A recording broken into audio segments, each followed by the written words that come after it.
ونصلي ونسلم على سيدنا ومولانا محمد رسوله النبي الأمين المكين الحنين الكريم الرؤوف الرحيم. أما بعد، فأعوذ بالله من الشيطان الرجيم. بسم الله الرحمن الرحيم. كنتم أمواتا فأحياكم ثم يميتكم ثم يحييكم ثم إليه ترجعون. وقال الله تبارك وتعالى في مقام آخر: فسوف يأتي الله بقوم يحبهم ويحبونه. وقال الله تبارك وتعالى: انما وليكم الله ورسوله والذین آمنوا. صدق اللہ مولانا العظیم.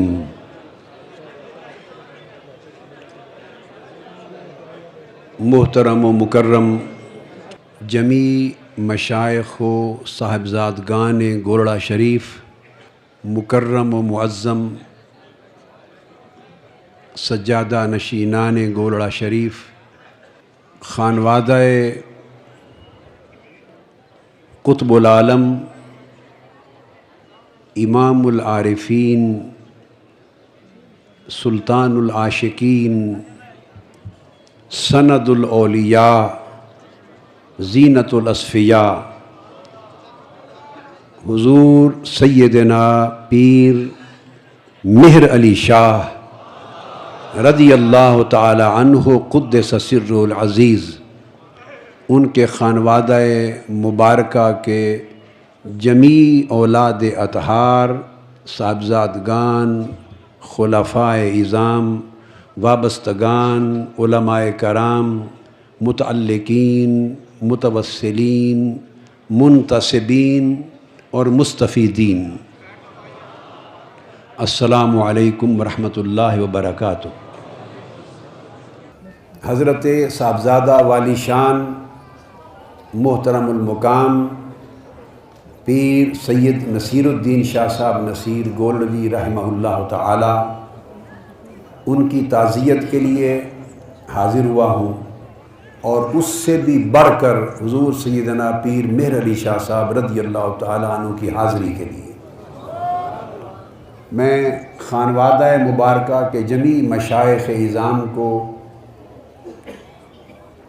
اور حضرت قبلہ شاہ عبدالحق صاحب کو اور باقی تمام صاحبزادگان کو اور حضرت محترم پیر سید نصیر الدین شاہ صاحب رحمۃ اللہ علیہ کے برادران اور فرزندان کو اور خانوادہ مبارکہ کے جمیع افراد کو اور متوسلین و وابستگان کو میں ان کی تعزیت میں بھی شریک ہوں اور غم میں بھی شریک ہوں، اور ہم سب دعا گو ہیں، اور آپ کے ساتھ میں ایک حقیر، ایک عاجز جو اولیاء صوفیاء کے نوکروں کی صف میں بھی شامل کیے جانے کے قابل نہیں ہے، میں آپ کے ساتھ دعا میں بھی شریک ہوں کہ اللہ رب العزت ان کے درجات بلند فرمائے اور گولڑا شریف کو ابد الاباد تک، قیامت تک سلامت، آباد اور شاداب رکھے. اس درگاہ سے میری بڑی قلبی اور روحانی وابستگی ہے، اور نہ صرف میری، میرے والد گرامی فرید ملت حضرت قبلہ ڈاکٹر فرید الدین قادری رحمۃ اللہ تعالی علیہ کی حضور سیدنا پیر مہر علی شاہ صاحب رضی اللہ تعالیٰ عنہ کے زمانہ اقدس سے تو حاضری میرے لیے بہت بڑی سعادت ہے.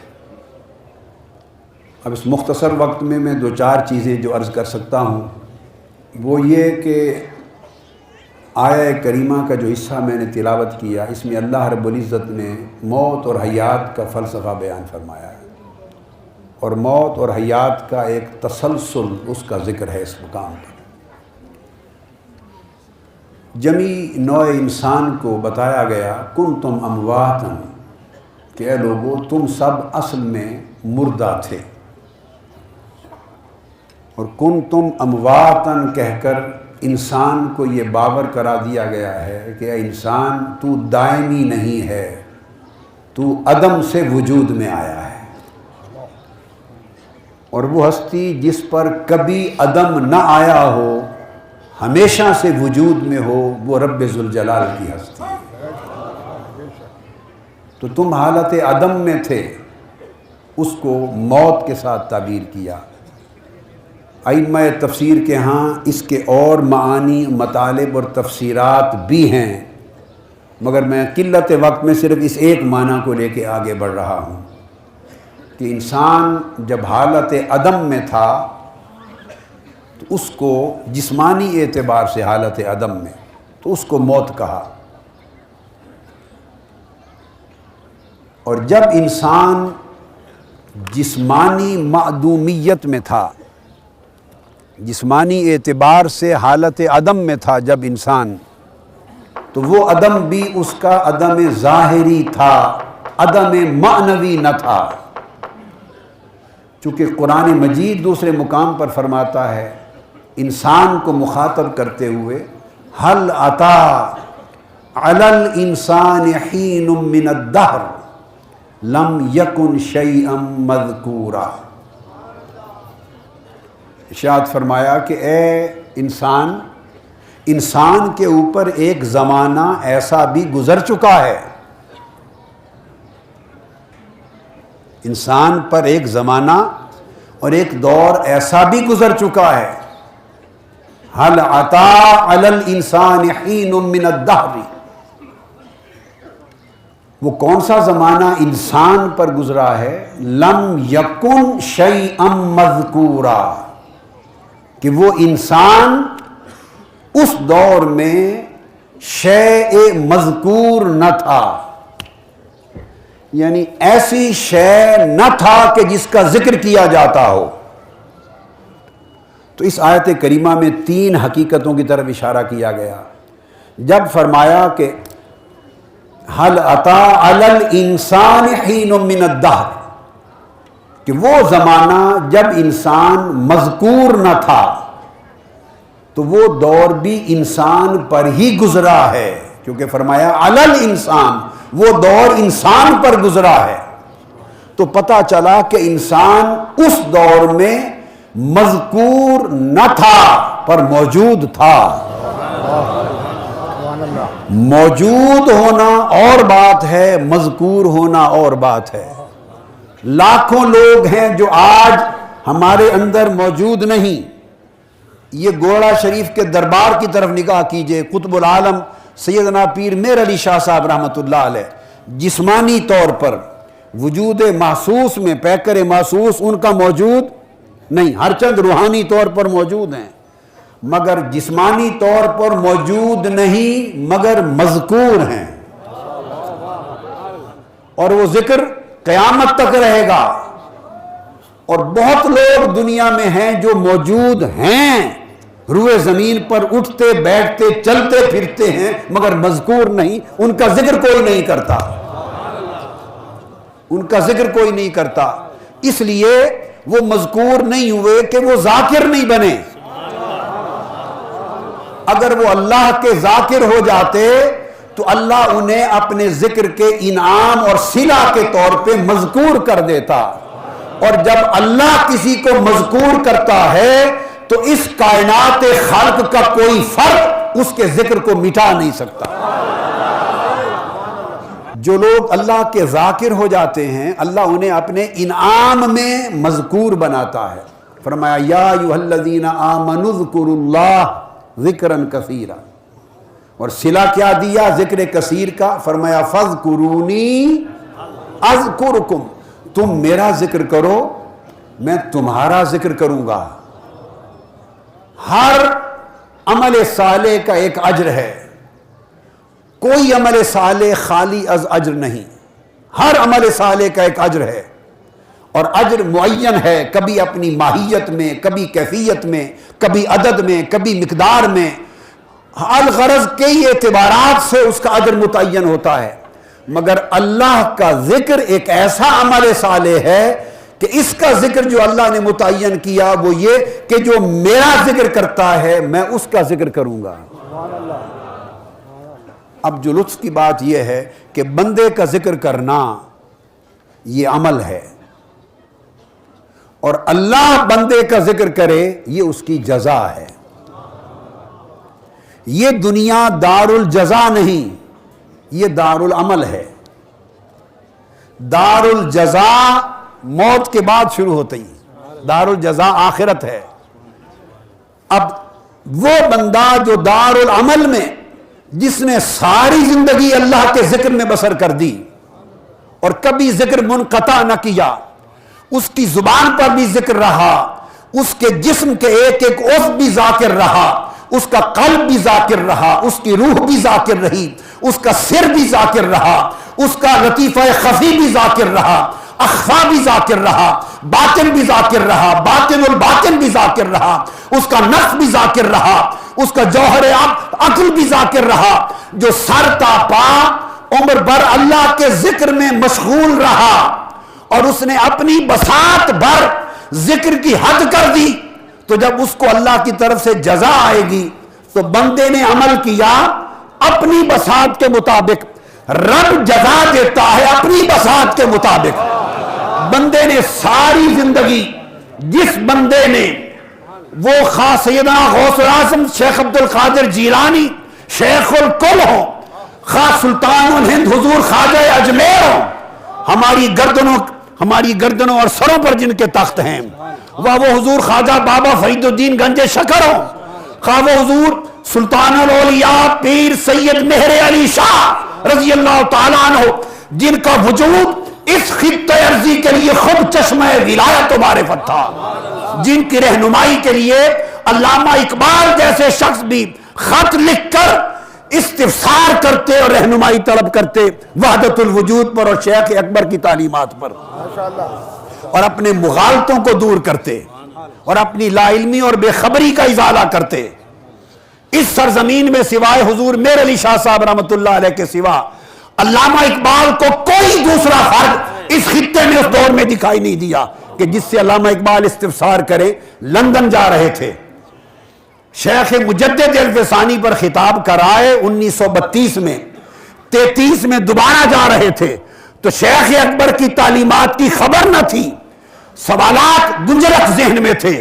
ایک ہی بارگاہ حضور میر علی شاہ رضی اللہ تعالیٰ عنہ کی نظر آئی، فرمایا آپ کا دروازہ کھٹکھٹا رہا ہوں، ان سوالوں کا جواب دیں، تشفی ہو، انفتاح ہو، تاکہ برطانیہ جا کر شیخ اکبر پر گفتگو کر سکوں۔ تو عرض کر رہا ہوں، وہ لوگ جنہوں نے عمر ساری ذکر میں لگا دی ان کی وفات ہو گئی، دار العمل ختم ہو گیا، عمل بھی منقطع ہو گیا۔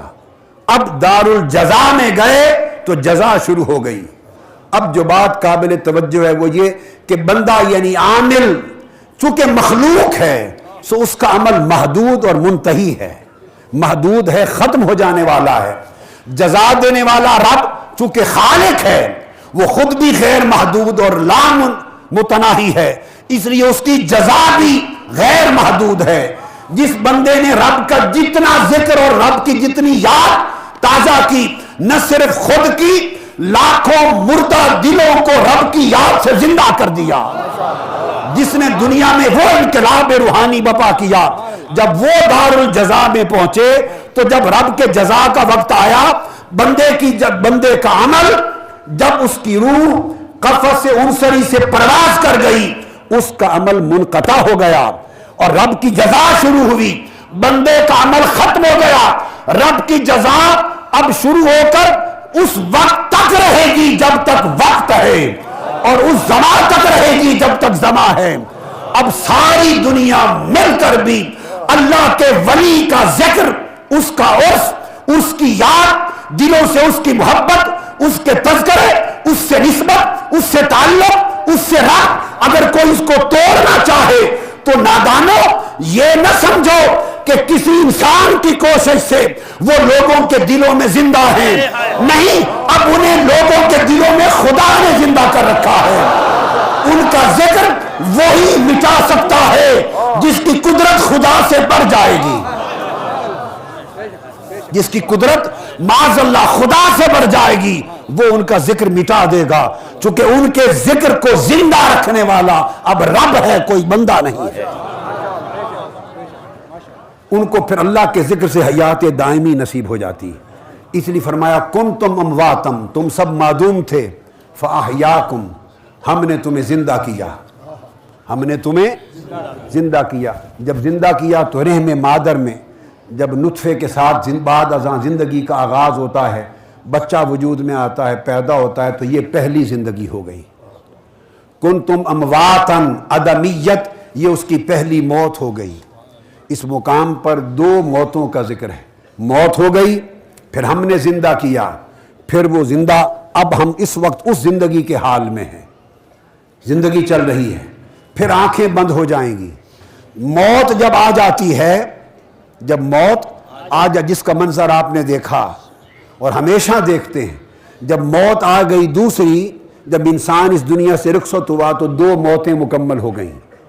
کنتم امواتن میں پہلی موت تھی بشکل عدم، ثم یمیتکم میں دوسری موت آ گئی بشکل وفات۔ موتیں دو ہو گئیں، حیات اب تک ایک تھی، فاحیاکم۔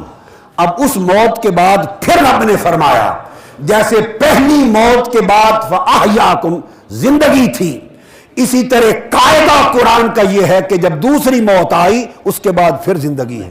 ثم یمیتکم ثم یحییکم، پھر اللہ تمہیں موت دے گا، اور موت کے بعد تم انہیں قبر میں دفن کر کے چلے آؤ گے۔ ایک عام اندھا شخص یہ سمجھے گا کہ موت اس کا خاتمہ بن گئی، مگر رب کائنات نے فرمایا ثم یحییکم، اس موت کے بعد تم زیر زمین دفن کر دو گے، رب ان کو پھر زندہ کر دے گا، رب ان کو پھر زندہ کر لے گا۔ سو وہ قبر والے جن کو رب کے ذکر نے زندہ کر دیا، جن کو رب کی محبت، معرفت اور تعلق نے زندہ کر دیا، وہ قبروں میں ہو کر بھی زندہ ہیں، اور جو رب کے ذکر کے فیض سے محروم رہے وہ زمین پر چلتے پھرتے ہو کر بھی مردہ ہیں۔ بہت لوگ جسمانی حیات کے باوجود مردہ ہیں، اور بہت لوگ قبروں میں جا کر ظاہری وفات کے بعد بھی زندہ ہیں۔ ثم یحییکم، پھر زندہ کر دے گا۔ اب بعض لوگوں کو یہ خیال مغالطہ گزرتا ہے تفسیر کے باب میں، وہ سمجھتے ہیں اس سے مراد ہے جو قیامت کے دن جی اٹھیں گے، اس سے مراد ہے قیامت کے دن بعث بعد الموت، وہ زندگی ہے۔ یہ مغالطہ غلط ہے، انہوں نے قرآن کی نص کو نہیں سمجھا۔ قرآن پھر اس کے بعد بعث کا ذکر کرتا ہے، ثم یمیتکم ثم یحییکم ثم الیہ ترجعون، اس کے بعد تم پھر قیامت کے دن اٹھائے جاؤ گے۔ تو پتہ چلا کہ قیامت کا دن کا اٹھنا یہ پانچواں مرحلہ ہے۔ چوتھا مرحلہ قبر کا ہے، بعد از جنازہ و تدفین، قیامت تک اللہ کے ذاکر، شاکر اور عارف بندے خدا کے ولی وہ زندہ ہیں اور قیامت تک زندہ رہیں گے، اور ان کی زندگی کی علامت یہ وہ لوگ ہیں جو دمادم ان کی زیارت کے لیے آتے اور ان کی زیارت کے لیے جاتے ہیں۔ اب چونکہ اللہ پاک نے اپنے ذکر سے ان کو زندہ کیا، پھر رب کائنات اس ذکر یوں ہی نہیں کرتا، جس کو محبت نہیں کرتا اس کا ذکر نہیں کرتا۔ آپ بھی جس سے محبت نہ ہو اس کا ذکر نہیں کرتے، نظر انداز کرتے ہیں۔ کوئی ذکر کرے بھی تو دھیان دوسری طرف کر لیتے ہیں، سنتے بھی نہیں ہیں۔ محبت جو نہ ہوئی، پیار جو نہ ہوا، چاہت جو نہ ہوئی، اگر محبت نہ ہو تو کسی کا ذکر سنتے بھی نہیں، کرنا تو دور کی بات ہے، اور اگر محبت ہو جائے تو اس کے ذکر کے سوا کوئی اور ذکر کرتے ہی نہیں ہیں۔ تو رب نے جب کہا فَاذْكُرُونِي أَذْكُرْكُمْ، میں تمہارا ذکر کرتا ہوں، تو جن کا ذکر رب کرتا ہے، اور رب کا ذکر کرنا اس روئے زمین پر قیامت تک ان کے ذکر کی دھوم مچی رہتی ہے، یہ رب کا ذکر ہے۔ عرش پر الگ کرتا ہے، فرش پہ الگ کرواتا ہے، اور یہ ذکر تب ہوتا ہے کہ رب ان سے محبت فرماتا ہے، محبت کے بغیر ذکر نہیں کرتا۔ تو قرآن مجید نے فرمایا فَسَوْفَ يَأْتِ اللَّهُ بِقَوْمٍ يُحِبُّهُمْ وَيُحِبُّونَهُ، اللہ ایسے لوگوں کو لائے گا کہ وہ اللہ ان سے محبت کرتا ہوگا اور وہ اللہ سے محبت کرتے ہوں گے۔ اب یہاں ایک لطیف نکتہ ہے، دو محبتوں کا ذکر ہے، اللہ کا بندے سے محبت کرنا اور بندے کا اللہ سے محبت کرنا، تو وہ بندے جن کا اللہ سے رشتہ محبت قائم ہو جائے وہ صرف محب ہی نہیں رہتے، وہ محبوب بھی ہو جاتے ہیں۔ مگر سمجھنے والی بات یہ ہے محب بعد میں بنتے ہیں، خدا کے محبوب پہلے ہوتے ہیں۔ کسی شخص کو اللہ کی محبت کی توفیق اور نعمت اس وقت تک نصیب ہی نہیں ہوتی جب تک آج سے ماورا رب پہلے چڑھ کر اس بندے سے کہ وہ گورڑا میں رہتا ہے، وہ اجمیر میں رہتا ہے، وہ بغداد میں رہتا ہے، وہ سرہند میں رہتا ہے، وہ دہلی اور پاک پتن میں رہتا ہے، جب تک وہ چن کر کسی کو اپنی محبت کے لیے چن نہ لے اور وہ رب اس سے محبت کا آغاز نہ کر دے، اس وقت تک بندہ اس رب سے محبت کرنے کی توفیق نہیں پاتا۔ بخاری اور مسلم کی متفق علیہ حدیث ہے، ابو ہریرہ رضی اللہ تعالیٰ عنہ راوی ہیں۔ اب وقت قلیل ہے، میں عبارت میں نہیں جانا چاہتا۔ ان اللہ اذا حب عبدا دعا جبریل، جب اللہ کو کسی بندے سے محبت ہو جائے تو قرآن نے کہا تھا ان کو لاؤں گا اللہ جن سے محبت کرتا ہوگا۔ آپ یہ ترتیب قرآنی دیکھیے، نہیں فرمایا یحبونہ ویحبہم، وہ اللہ سے محبت کرتے ہوں گے اور اللہ ان سے محبت کرتا ہوگا، یوں نہیں فرمایا۔ ترتیب یہ فرمائی کہ پہلے اللہ ان سے محبت کرتا ہوگا اور اللہ کی محبت کے فیض سے وہ اللہ سے محبت کرتے ہوں گے۔ اب اس کی تائید اور تفسیر حدیث سے متفق علیہ سے ابو ہریرہ رضی اللہ تعالیٰ عنہ روایت کرتے ہیں کہ اللہ پاک جس بندے سے محبت فرما لے اسے محبوب کر لیتا ہے، تو جبرائیل امین کو بلاتے ہیں اور فرماتے ہیں جبرائیل انی احبہ فلانا یا فاحببتہ فلانا، مجھے فلاں سے محبت ہو گئی ہے۔ اللہ کو اور کچھ نہیں ہوتا، سب کچھ مخلوق کو ہوتا ہے، اللہ کو کچھ نہیں ہوتا۔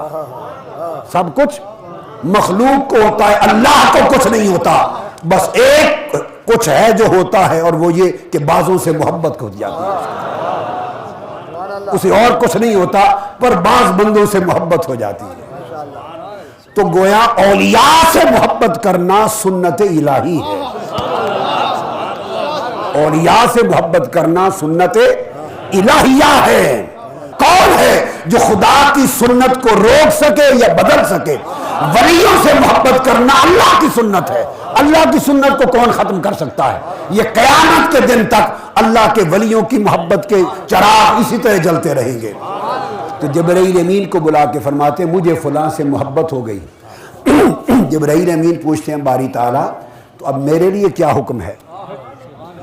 میرے لیے کیا حکم ہے؟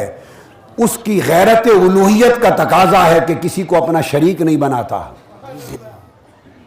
پہلی بات کہی اسے کچھ نہیں ہوتا مگر محبت ہوتی ہے۔ اب دوسری بات کہہ رہا ہوں وہ کسی کو شریک نہیں ٹھہراتا مگر دو کاموں میں شریک بناتا ہے، دو کاموں میں شریک، اور شریک بناتا ہے دو کاموں میں پر پھر بھی شرک نہیں ہوتا۔ ایک تاجدار کائنات پر درود پڑھنے کے وقت کل ملائکہ کو اپنا شریک بنا لیتا ہے۔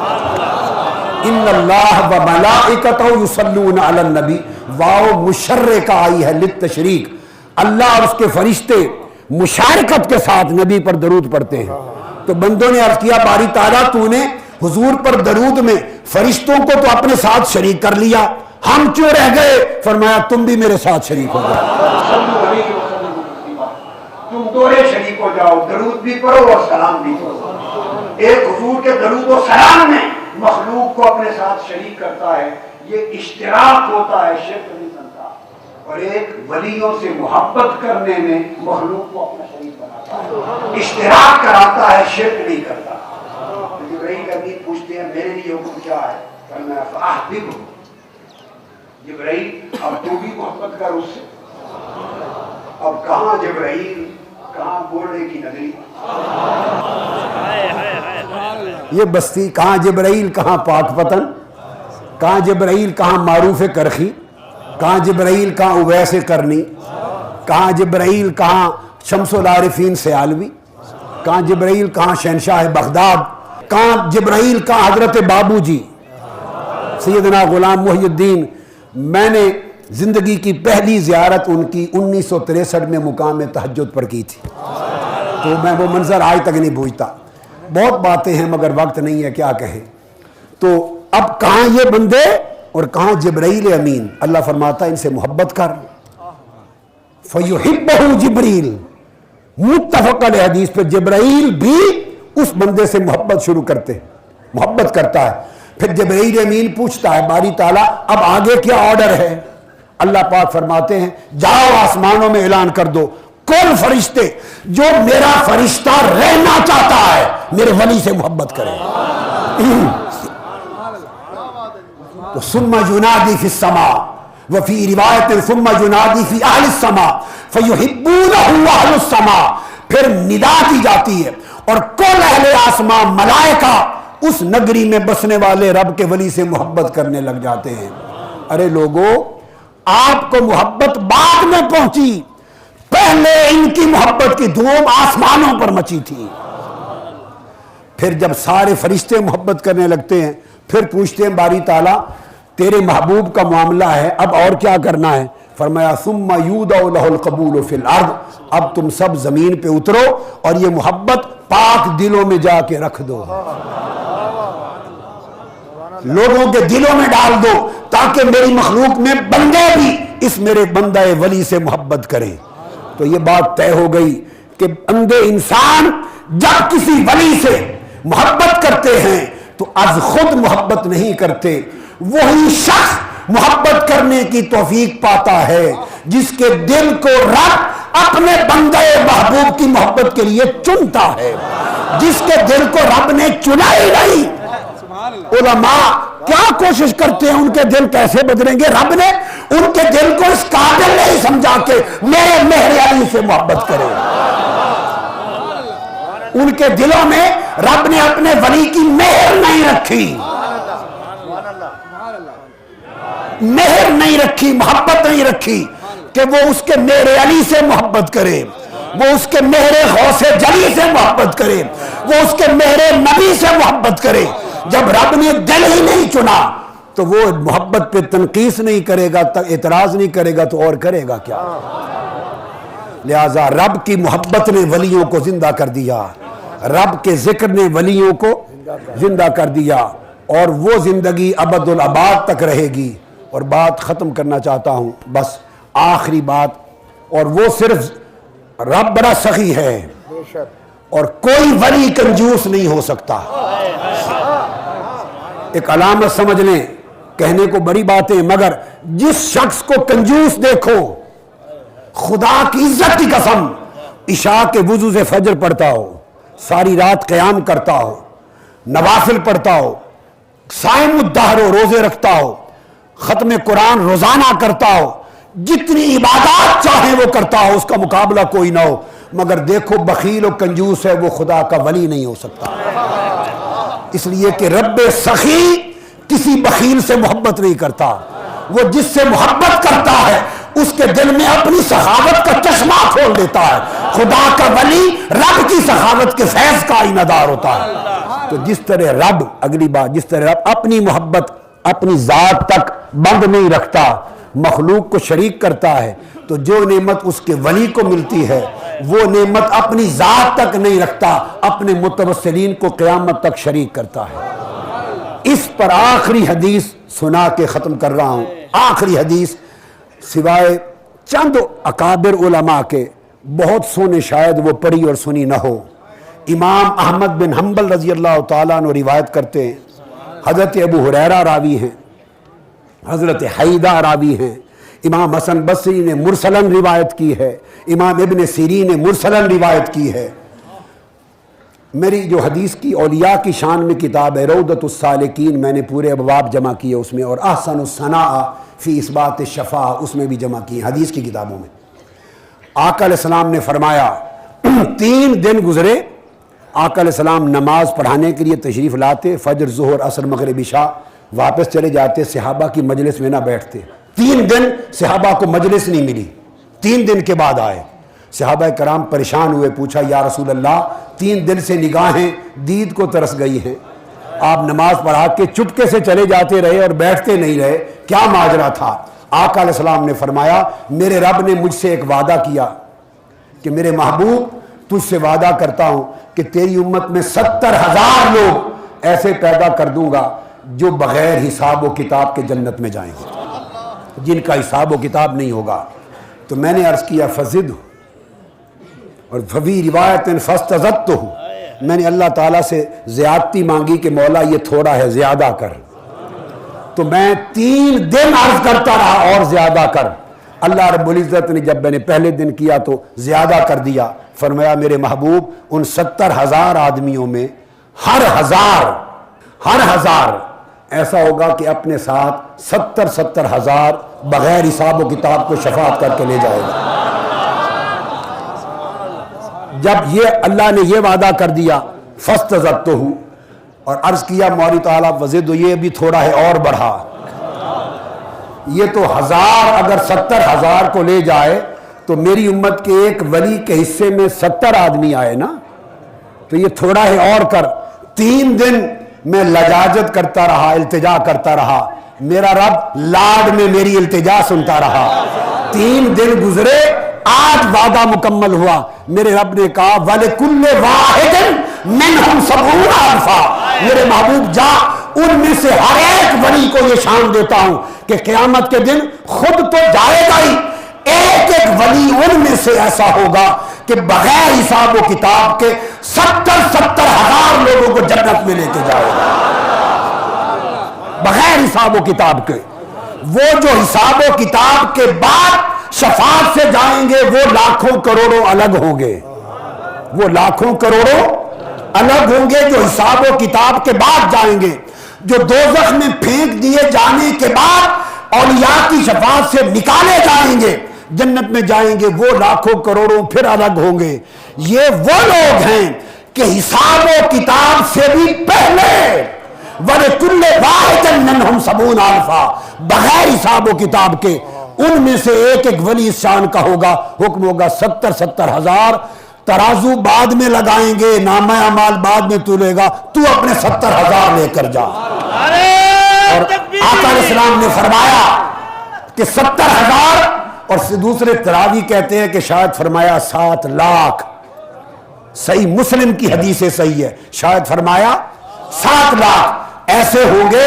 یہ جو سلاسل ہیں اولیاء کے، بعض لوگوں کے فہم میں اولیاء کے سلاسل طریقت سمجھ میں نہیں آتے، ان کے خانوادے، ان کے سلاسل، ان کے فیوزات، ان کی کڑیاں سمجھ میں نہیں آتی۔ میں بتاؤں یہ کڑیاں اللہ نے اور اس کے محبوب مصطفیٰ نے قائم کی، اور بخاری اور مسلم میں آئی ہیں یہ سلسلے۔ آقا نے فرمایا، صحیح مسلم کی حدیث ہے صحیح، 70,000 یا 7 لاکھ لوگ ایسے ہوں گے، ان کے چہرے 14ویں رات کے چاند کی طرح چمک رہے ہوں گے، ان اولیاء کے بغیر حساب و کتاب کے جنت میں جانے والے۔ انہیں حکم ہوگا اپنے متوسلین کو جنت میں لے جاؤ۔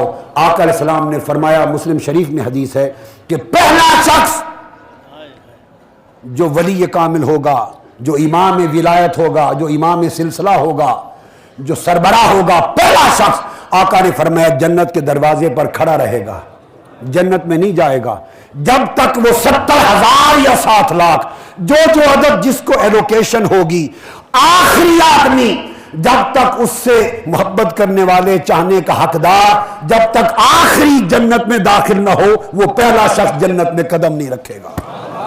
یہ صحیح بخاری صحیح مسلم کو کوٹ کر دیا۔ تو اب یہ سخی وہ لوگ ہیں کہ خود تو درجہ پایا، مگر جو رب کی نعمت ملی اس دنیا میں بھی اور قیامت کے دن بھی یہ لاج نبھائیں گے اور سخاوت کے پورے فیضان کے چشمے کھولیں گے۔ لہٰذا ہدایت کی راہ پہ چلنا ہے، ہمیشہ اہل اللہ کے ساتھ منسلک رہو، اہل اللہ سے جڑے رہو، یہی راستہ صراط مستقیم ہے۔ اس راہ سے بھٹک گئے، کوئی کتاب اور کوئی علم آپ کو راہ ہدایت کی ضمانت نہیں دے سکتا۔ اللہ رب العزت حضرت صاحبزادہ پیر طریقت پیر سید نصیر الدین شاہ صاحب رحمۃ اللہ علیہ، مرحوم و مغفور، ان کے درجات بلند کرے، اور خانوادہ عالیہ گولڑا شریف، حضرت شاہ عبدالحق صاحب، پھر حضرت شاہ نصیر الدین صاحب، ان کے شاہ معین الحق صاحب، ان کے باقی بھائی، حضرت شاہ نصیر الدین صاحب کے سب بھائی، ان کی ساری اولاد، سارا خانوادہ حضور پیر میر علی شاہ صاحب کا اور حضور بابو جی کا سارا خانوادہ آباد رہے، دربار گولڑا آباد رہے، ہر فتنہ شر نظر بد اور حسد سے محفوظ و معمون رہے، شاداب رہے، اور حضور پیر میر علی شاہ صاحب کا فیض ابدالآباد تک نہروں کی شکل میں نہیں، دریاؤں سمندروں کی شکل میں بہتا رہے اور لوگ فیض یاب ہوتے رہے۔ وما علینا